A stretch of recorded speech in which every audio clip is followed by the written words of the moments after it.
কলাপাতায় ভাত খেতে কার কার কাছে ভালো লাগে? আমাদের কাছে তো খুব ভাল লাগে। আর বিশেষ করে কলাপাতায় মাছ ভাজি, তার উপর আবার কলাপাতাই খাওয়া। তো hello everyone, welcome to my new video. সবাই কেমন আছেন? আমি কিন্তু অনেক বেশি ভালো আছি। আর এই ভিডিওটা অনেক দিন আগের, আলসেমির কারণে ভিডিওটা মোটে দেওয়া হয়নি। তাই হঠাৎ করে সামনে চলে আসলো, তাই ভাবলাম লং ভিডিও একটি দিয়েই দিই। তো সবার কাছে কেমন লাগবে অবশ্যই কমেন্ট করে জানাবেন, আর পুরো ভিডিওটা দেখার চেষ্টা করবেন। তো এই যে বরিশালের মেয়ে হয়েছি আর বরিশালের রান্না খাবো না, সেটা কি করে হয়? বিয়ের আগে কচুর মাথাও রান্না করতে পারতাম না, এখন মোটামুটি সব কিছুই পারি। যেরকম এই যে কলা পাতায় মাছ ভাজিটাও পারতাম না। তো আমার হাজব্যান্ড খুব পছন্দ করে কলা পাতায় মাছ ভাজি, কিন্তু দুঃখের বিষয় তাকে খাওয়াতে পারতাম না, কলা পাতায় মাছ ভাজতেই পারতাম না। তারপর একদিন ট্রাই করলাম, দেখি কী আছে এর মধ্যে। তারপর এই যে আমি কলা পাতায় মাছ ভাজার জন্য মাছগুলো আগে পরিষ্কার মতন ধুয়ে নিয়েছি। শিং মাছ ছিল, আর ওইখানে ছিল আরও কিছু মাছ। তার মধ্যে আমি এই যে কচুরলতি দিয়ে আজকে কলা পাতায় মাছ ভাজি করব। এইটা খেতে কিন্তু অনেক মজা। এই যে কলা পাতায় মাছ ভাজি করার জন্য আমি সব কিছু ময় মশলা দিয়ে মাছগুলো মেখে নিয়েছি। তারপর এই যে কলা পাতাটা কেটে ভালো করে পরিষ্কার করে ধুয়ে নিয়ে একটু চুলার উপরে দিয়েছিলাম, দেখি পুড়ে যায়। তারপর উঠাইয়া রেখে একটু তেল দিয়ে এটাকে ভালো করে মালিশ করে দিলাম তেলটা দিয়ে। তারপরে এই যে মাছের মধ্যে আবার বড়বাবু এসে বলতেছে, মামনি মাছের মধ্যে একটু আলুও দিও, খেতে ভালো লাগবে। এই পাশে আমি আবার মাছ রান্না করতেছিলাম। তারপরে এই যে আলু ঠলু সব কিছু দিয়ে আমি মেখে এই যে মাছগুলো সুন্দর করে কলা পাতায় সাজিয়ে দিচ্ছি ওদের পোড়ার জন্য।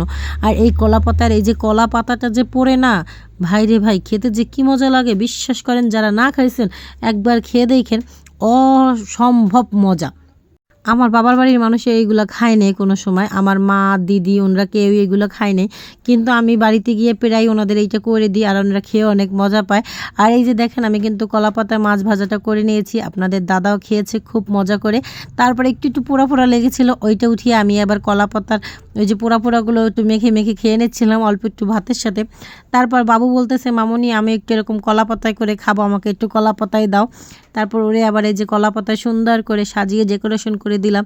আমি এখানে রান্না করেছিলাম শাপলা ভাজি, আলু ভর্তা, ওই যে কলাপাতায় মাছ, আর বাবুদের জন্য পাঙ্গাস মাছ। এই যে বাবু আবার সুন্দর করে সাজিয়ে গুছিয়ে কলাপাতায় খেতে বসে পড়েছে। ও কিন্তু কলাপাতায় খেতে খুব পছন্দ করে। আমরা যখনই একটু কিছু রান্না করি তখনই ও কলাপাতা নিয়ে চলে আসে, একটু কলাপাতা হলে একা একাই হাত দিয়ে ভাতটা খায়।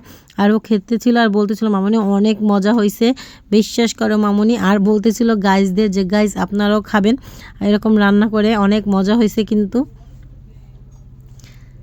তো পুরো ভিডিওটা কেমন লাগলো সবার কাছে জানাবেন। আর কলাপাতায় মাছ কে কে রান্না করতে পারেন না তাও জানাবেন, অবশ্যই আমি শিখিয়ে দেব, দেখিয়ে দেব। আর যদি না পারেন অবশ্যই আমার বাড়িতে চলে আসবেন, আমি কলাপাতায় মাছ ভেজে খাইয়ে দেব। সবার কাছে ভিডিওটা কেমন লাগলো অবশ্যই কমেন্ট করে জানাবেন। ভালো থাকবেন, সুস্থ থাকবেন। আজকের ভিডিওটা এই পর্যন্তই। শেষটুক বাবুর খাওয়া দেখেই শেষ করুন। ও কিন্তু আবার খাওয়ার মধ্যে একটু লেবু টেবু চিপড়িয়ে নিচ্ছিল আর খাচ্ছিল অনেক মজা করে। সবাই কিন্তু কমেন্ট করতে আর শেয়ার করতে ভুলবেন না, অবশ্যই কমেন্ট করে জানিয়ে যাবেন। ভালো